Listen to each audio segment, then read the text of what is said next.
Olá! Hoje a gente vai fundo num tema essencial para entender o Brasil. Políticas públicas. Temos bastante material aqui para nos guiar. Olá, isso mesmo.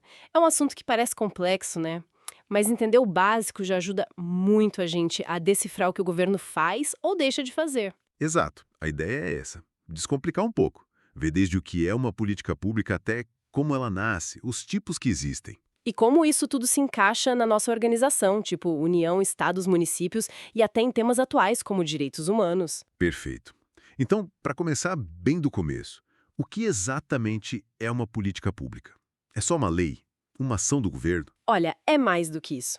Pensa assim, é um fluxo de decisões e ações do Estado e, importante, às vezes a decisão é não agir sobre um problema, sabe? Ah, interessante isso. A omissão como política? Exatamente. O objetivo é sempre lidar com alguma questão social, alguma demanda da sociedade. E, embora possa ter participação de outros atores, a decisão final é governamental. Entendi. Não é um ato isolado, tipo nomear alguém para um cargo. Não mesmo. É um processo mais contínuo, coordenado. E existem visões diferentes sobre quem participa, né? A visão mais estatista foca só no governo. Certo. Já a visão multicêntrica, ela inclui outros grupos na jogada, tipo ONGs, empresas, movimentos sociais, mesmo que a palavra final seja do governo. Eles influenciam, participam da formulação. Faz sentido. É um processo mais complexo do que parece à primeira vista. E você mencionou que o não fazer também é uma política. Isso explica um pouco aquela sensação que às vezes a gente tem, né? De que certos problemas são meio que ignorados. Pode ser, sim. Pode ser uma decisão, mesmo que implícita, de não colocar aquilo como prioridade naquele momento. Tem consequências, claro.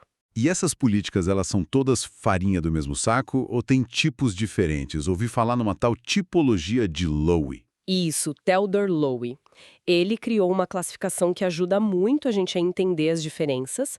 É baseada em como os custos e os benefícios da política se distribuem na sociedade. Legal, e quais são esses tipos? Bom, basicamente são quatro. Primeiro, as distributivas. Essas dão benefícios para grupos específicos, mas os custos são diluídos por toda a sociedade.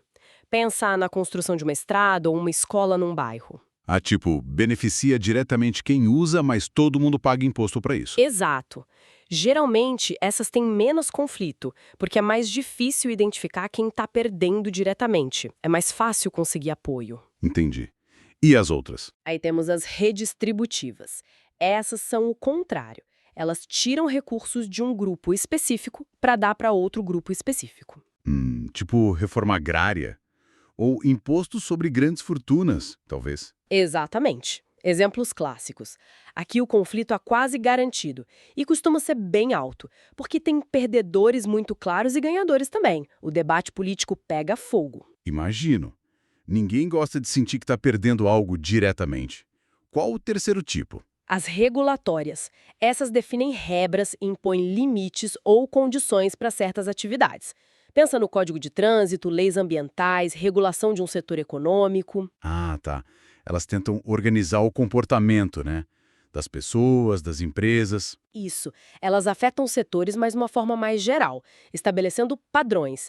E, por último, temos as constitutivas. Constitutivas. O que seria isso? Essas mexem nas regras do próprio jogo político e administrativo. São políticas sobre como fazer políticas, digamos assim. Tipo, mudar o sistema eleitoral. Ou criar ou extinguir ministérios. Perfeito. Alterações na Constituição, leis que definem a estrutura do Estado, tudo isso entra aí. Elas definem quem pode fazer o quê, como. Nossa, essa tipologia realmente clareia muita coisa. Ajuda a gente a, tipo, antecipar onde vai ter mais briga, mais debate público, né? Sem dúvida. As redistributivas e algumas regulatórias tendem a ser as mais polêmicas. E como uma ideia, uma demanda da sociedade, se transforma numa política pública de fato? Qual o caminho que ela percorre? Tem um passo a passo? Existe um modelo para entender isso que a gente chama de ciclo de políticas públicas. É bom lembrar que é um modelo, né? Na vida real as coisas são bem mais embaralhadas, não é tão linear assim. Certo, mas ajuda a organizar o pensamento. Como começa esse ciclo? Começa com a formação da agenda. Ou seja, Como é que um problema ganha a atenção do governo a ponto dele decidir que precisa fazer alguma coisa? Porque alguns problemas entram na pauta e outros não. Boa pergunta. É porque o problema ficou mais grave ou porque alguém importante começou a falar dele? Pode ser uma combinação. Tem um modelo bem conhecido do John Kingdom, o modelo dos fluxos múltiplos. Ele diz que uma questão entra na agenda quando 3 fluxos se encontram. 3 fluxos? Quais? O fluxo dos problemas, que são as condições que passam a ser vistas como problemáticas pela sociedade ou por atores influentes. O fluxo das soluções, que são as ideias e propostas que já existem por aí para lidar com esses problemas. E o fluxo político. O fluxo político seria o quê? O clima do momento? Isso, tipo, a opinião pública, o resultado de uma eleição, mudanças no governo, a pressão de grupos de interesse. Quando esses 3 fluxos se alinham, um problema é reconhecido, existe uma solução viável e o clima político é favorável, abre-se o que ele chama de janela de oportunidade. Ah, a famosa janela de oportunidade. Aquele momento chave para a pauta emplacar. Exatamente. É quando a chance de uma política ser seriamente considerada aumenta muito. Se a janela não abre, ou se abre e ninguém aproveita, a questão pode voltar para a gaveta por muito tempo. Entendi. E depois que o problema entrou na agenda, qual o próximo passo? Vem a formulação da política. É a etapa de desenhar as alternativas, as possíveis soluções para o problema que entrou na agenda. O que fazer, como fazer, quais os custos, quais os benefícios, quem vai ser afetado. É a parte mais técnica, talvez, de estudo, de debate sobre as opções. Sim, envolve análise técnica, mas também muita negociação política, claro.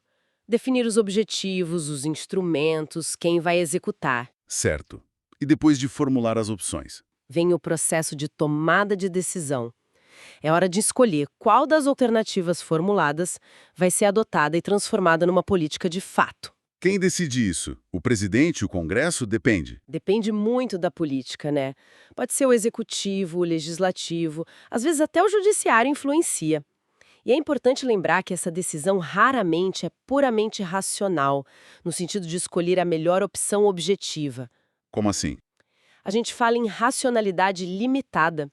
Os decisores têm informações incompletas, tempo limitado, sofrem pressões políticas, têm seus próprios valores e interesses.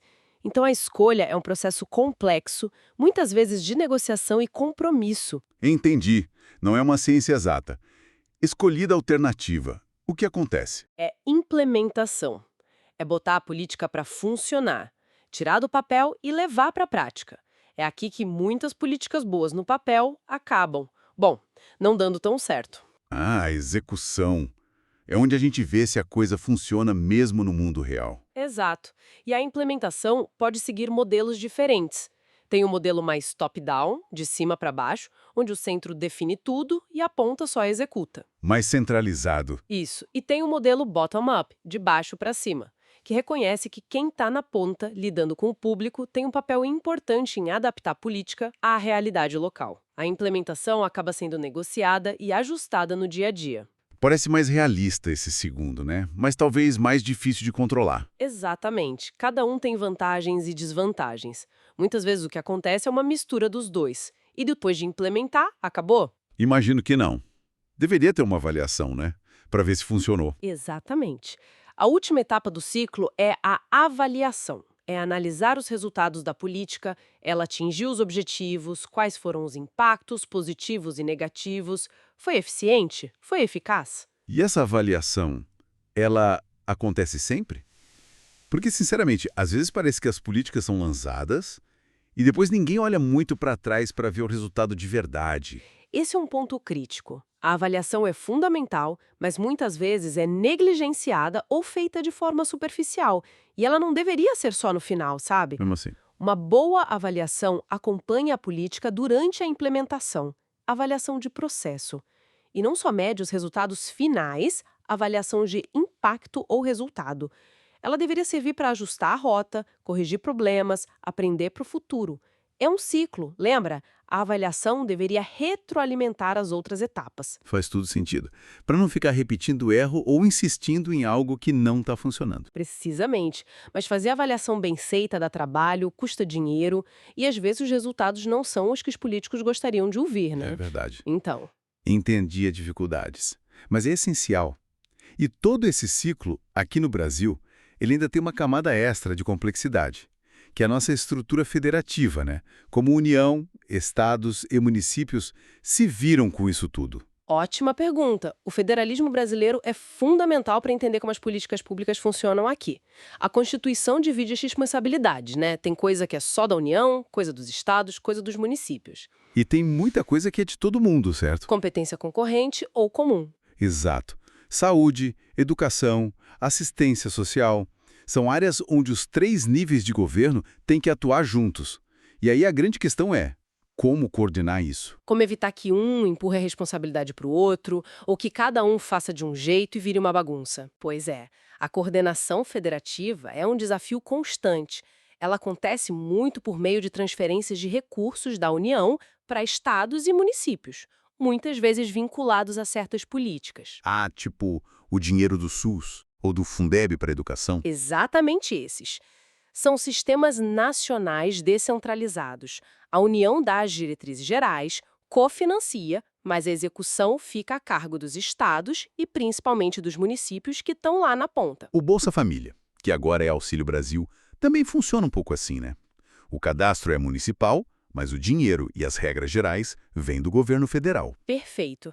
É outro exemplo de política que depende totalmente dessa articulação entre os níveis de governo para chegar até o cidadão. Essa descentralização tem vantagens, como aproximar a política da realidade local, mas também muitos desafios de coordenação, fiscalização e garantia de um padrão mínimo de qualidade em todo o país. É uma engenharia complexa mesmo. E para a gente trazer isso para um exemplo mais concreto que apareceu no material, falou-se em institucionalizar políticas de direitos humanos. O que significa isso na prática? Institucionalizar, nesse contexto, significa tentar tornar essas políticas mais permanentes, mais robustas.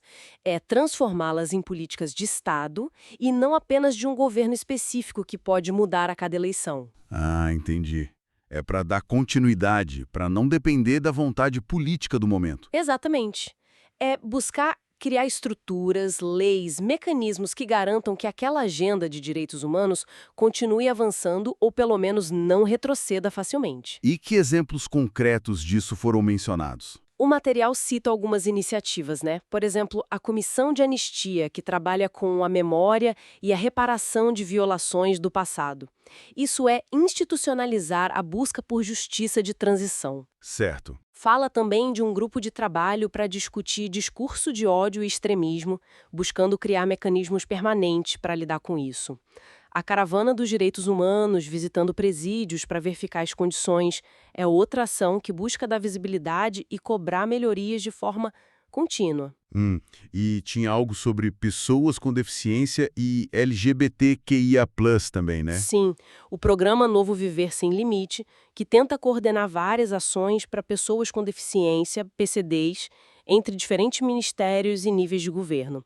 E a criação de estruturas como uma secretaria específica e um Conselho Nacional dos Direitos das Pessoas LGBTQIA+, para dar um lugar permanente para essa pauta dentro do governo. Entendi. São formas de aplicar aqueles conceitos todos, o ciclo, a coordenação federativa, para tentar garantir que os direitos humanos avancem de forma mais sólida, mais estável no tempo. Exato. É a teoria encontrando a prática, com todos os desafios que isso implica. Bom, acho que conseguimos cobrir bastante coisa, hein?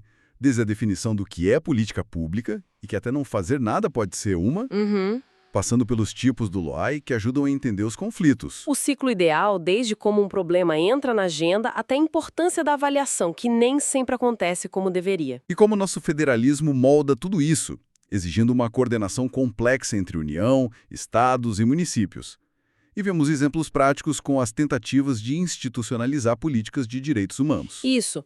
Acho que dá uma boa base para a gente olhar para as notícias, para as ações do governo, com um olhar um pouco mais crítico, mais informado, né? Entender os mecanismos por trás das decisões. Sem dúvida.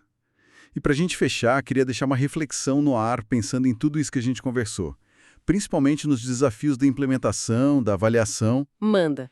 Considerando aqueles modelos de implementação top-down, bottom-up, e os diferentes níveis de participação cidadã que existem desde só ser informado até participar ativamente das decisões, qual o peso real que a participação da sociedade civil tem para fazer essas políticas saírem do papel do jeito certo? Nossa, ótima pergunta. É o ponto-chave, talvez. Como garantir que a política que foi desenhada lá no ciclo realmente converse com a necessidade de quem está na ponta e gere o valor que se espera? Pois é, como que a teoria e a prática se conectam melhor? Como fortalecer essa ponte entre o planejamento e o impacto real na vida das pessoas? Fica aí a questão, né? O papel da cidadania ativa, da cobrança, da participação nos conselhos, nas audiências públicas. Talvez seja esse o motor para fazer o ciclo girar de forma mais virtuoso e as políticas serem mais efetivas. É um desafio constante para a nossa democracia.